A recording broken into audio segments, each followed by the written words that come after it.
Tere hommikust ja kena kevadist rahupäeva. Enne kui me avame täna Jumala sõna, me palvetame. Meie taevane Isa, me tuleme sinu ette.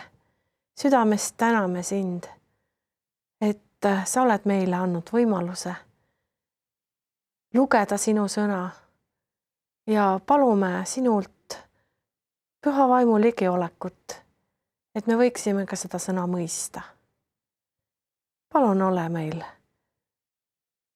lähedal, ole meie juures, õnnista meid. Jeesuse nimel, aamen. Täna avame piiblid ilmutusraamatu 8. peatükist, salmid 2-6.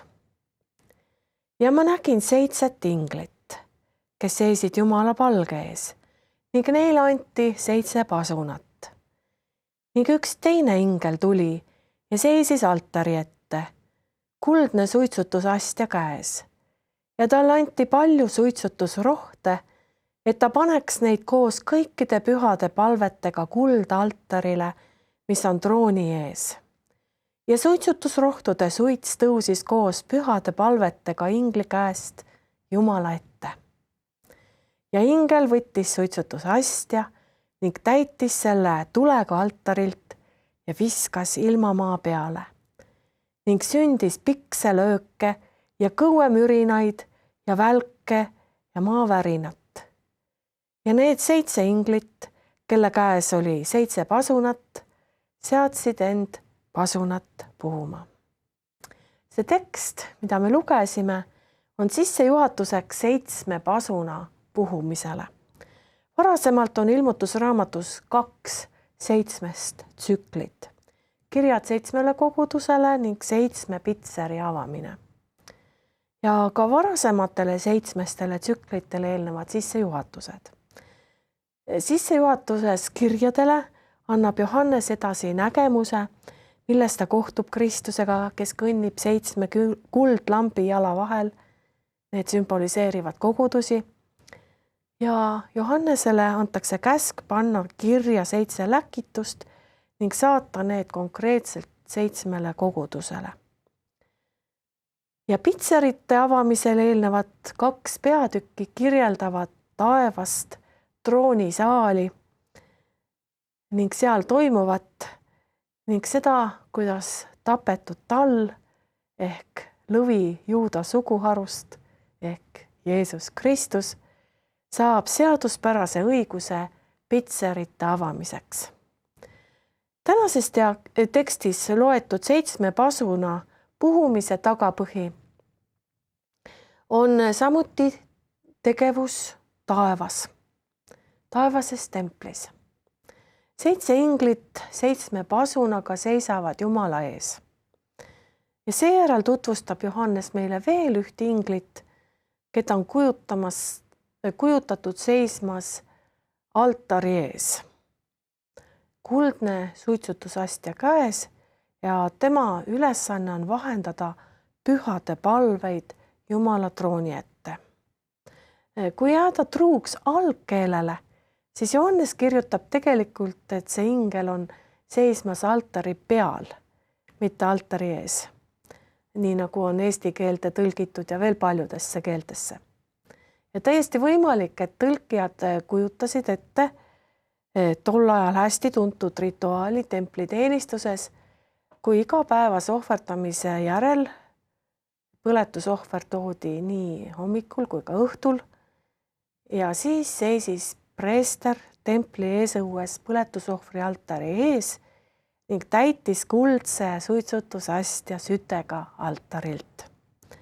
Seejärel lisas ta sinna suitsutusrohtusid ja viis selle templisse ja ohverdas suitsevat viirukit püha paiga kuldsel altaril.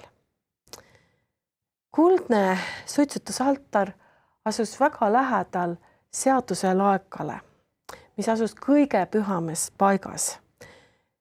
Seaduse laeka ja seaduse laeka kaant katvate kuldkeerubite vahel ilmutas ennast Jumala au ja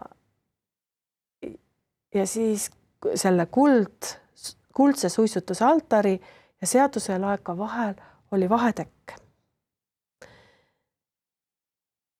Nii et kui preester altaril suitsutusrohtusid ohverdas, siis tõusis suits üle vahevaiba ja tõusis Jumala ligioleku ette. Jumala ligiolu asupaika.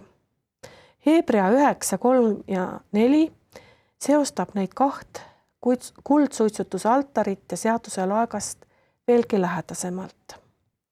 Ent teise vahevaiba taga oli telk, mida nimetatakse kõige pühamaks paigaks, kus oli kuldne suitsutusaltar ja lepingulaegas, mis oli üleni kullaga kaetud. Suitsutusrohu suits sümboliseerib palveid, seega on meie palvetel täielik ligipääs Jumala juurde, nii nagu lapsed laulavad palvetelefonist, et see viib otse Jumala trooni ette. Tekstis, mida me lugesime, on juttu kahest altarist. Üks on põletusohvri altar, mis on eesõues, ja teine on kuldsuitsutusaltar, mis on siis templis sees, pühamus sees. Ja see inimlik vahendaja preester seisis altari ette ja toimetas ohverdamise talitust.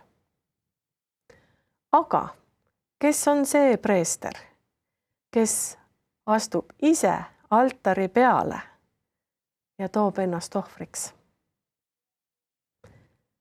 Kas see teine ingel ei ole siis mitte Jeesus Kristus?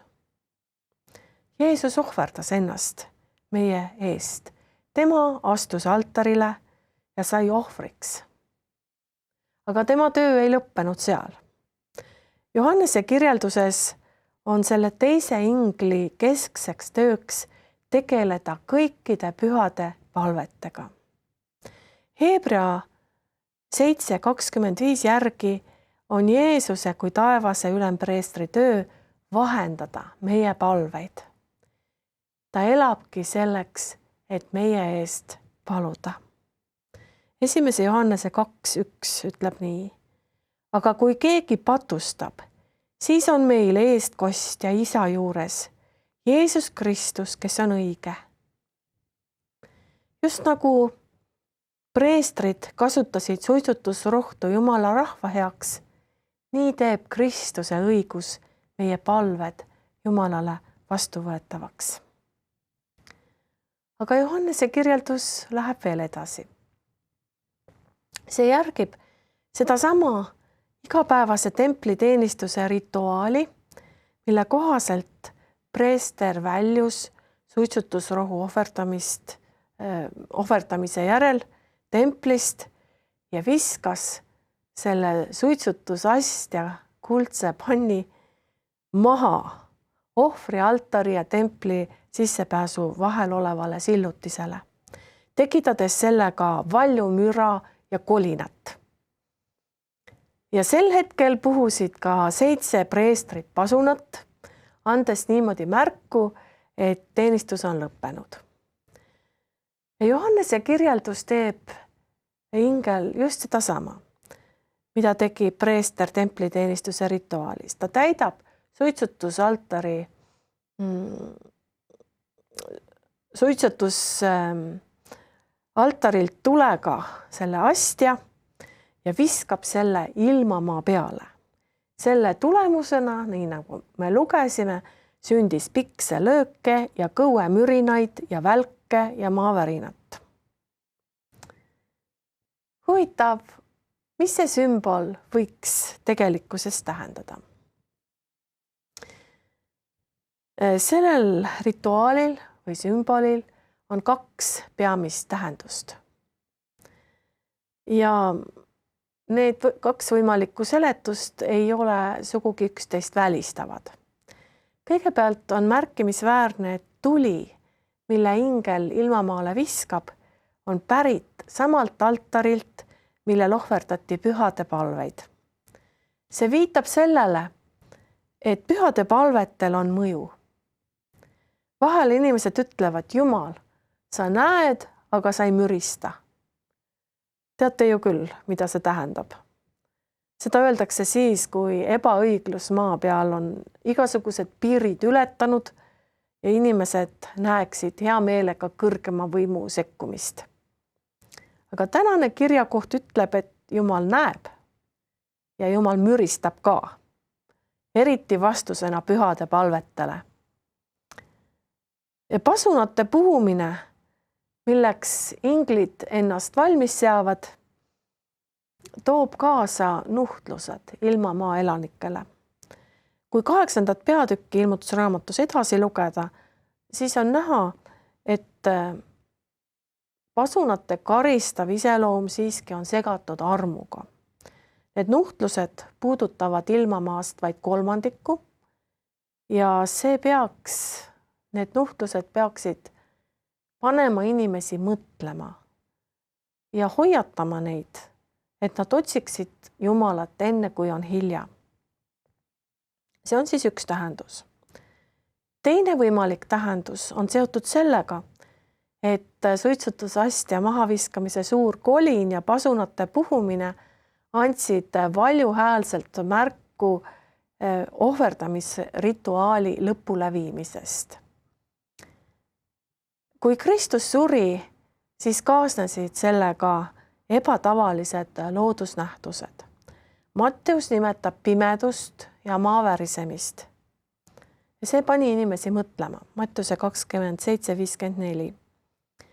Aga kui väeülem ja need, kes koos temaga Jeesust valvasid, nägid maavärisemist ja seda, mis sündis, lõid nad väga kartma ja ütlesid, tõesti, see oli Jumala poeg. Kristuse surma ja ülestõusmist oli vaja valjuhäälselt kuulutada. See sõnum, see on lõpetatud, nii nagu Johannes seda on kirja pannud, pidi selgelt jõudma kõikide kõrvu. Tõeline paasatall oli oma elu andnud, enam polnud vaja oma usu väljendamiseks loomi ohverdada. Need pasunad, mis kõlavad, ongi dateeritavad alates Jeesuse surmast kuni Kristuse kuningriigi kehtestamiseni. Need pasunad kõlavad üksteise järel, nad on üksteise järel järgnevuses. Ja 7. pasun siis on selliselt kirjeldatud, et ilmutuse 11:15 7. ingel puhus pasunat ja taevas kostsid valjud hääled. Maailma kuningriik on saanud meie issanda ja tema Kristuse omaks ning tema valitseb kuningana igavesest ajast igavesti.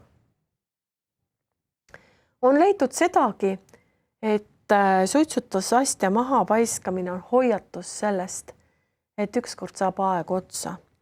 Armuaeg saab otsa. Kristuse eestkoste tegevusele tuleb samuti taevases pühamus lõpp. Mida on meil tänasest sissejuhatavast osast pasunate puhumisele oma vaimulikku ellu kaasa võtta?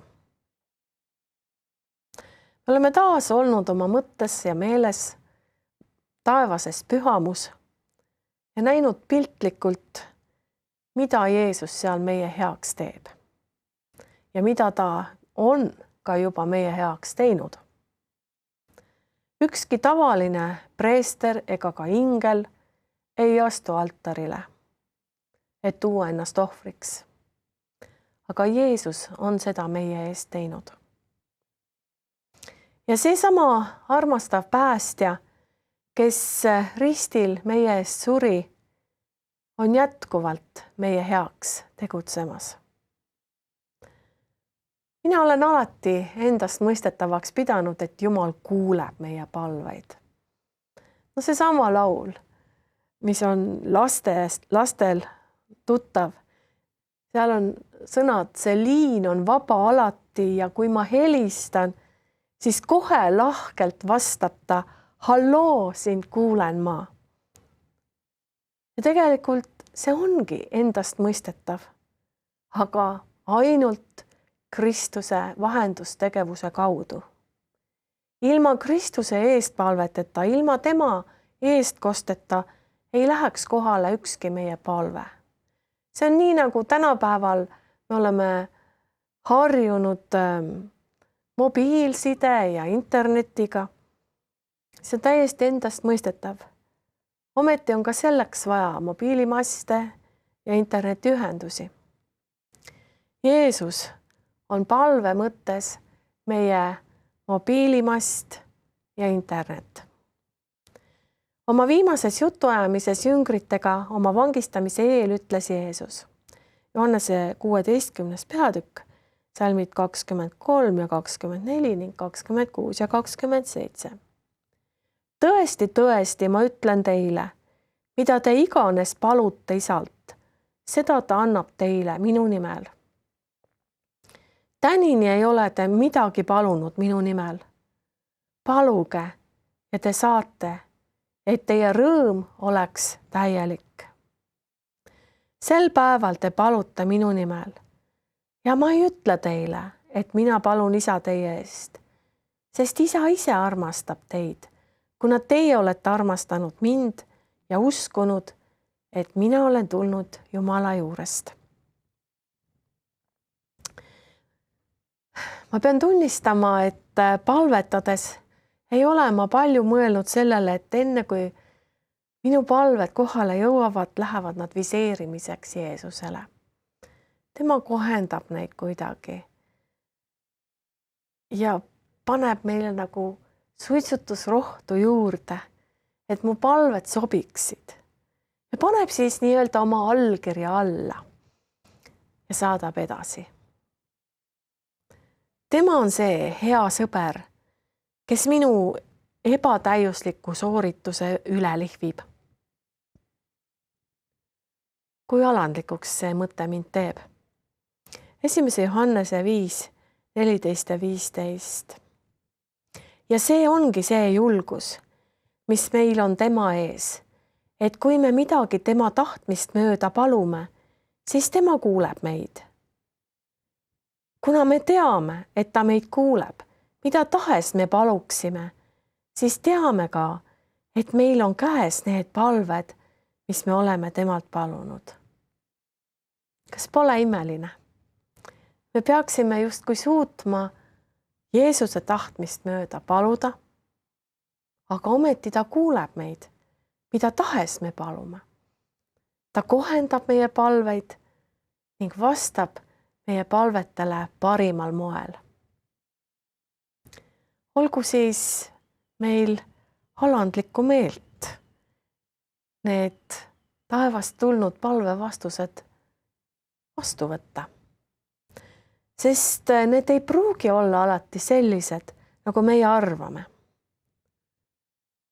Aga hea on teada, et Jeesus lahendab omal ajal kõik probleemid.